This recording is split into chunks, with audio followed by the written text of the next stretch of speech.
আপনি অসাধারণ একটি শর্ট ভিডিও বানিয়েছেন কিন্তু ভিউজ মাত্র 50। এটা কি সম্ভব? হ্যাঁ, ভুল আপলোডের কারণে এমন হয়। আজ আমি আপনাকে যে সিগারেটটি বলবো তা ইউটিউব নিজেই বলে দিয়েছে। শেখার পরে আপনার ভিউজ কখনো 50-এ আটকাবে না। তা দেখুন কিভাবে আপলোড করে। প্রথমে ইউটিউব ওপেন করুন, এই প্লাস বাটনে ক্লিক করুন। মনে রাখবেন এখান থেকে শর্ট সিলেক্ট করবেন। এবারে গ্যালারি থেকে আপনার ভিডিও চুজ করুন।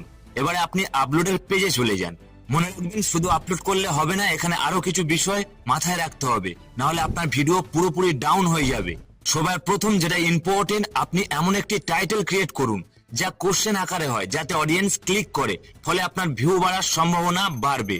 এছাড়াও ডেসক্রিপশনে কিওয়ার্ড হ্যাশট্যাগ ইউজ করতে হবে। মনে রাখবেন এখান থেকে আপনি ডেসক্রিপশন অ্যাড করতে পারবেন না। এর জন্য আরেকটি প্রসেস আছে, আমি পরে দেখাচ্ছি। এর আগে আরো কিছু ইম্পর্টেন্ট সেটিং দেখে নেওয়া যাক।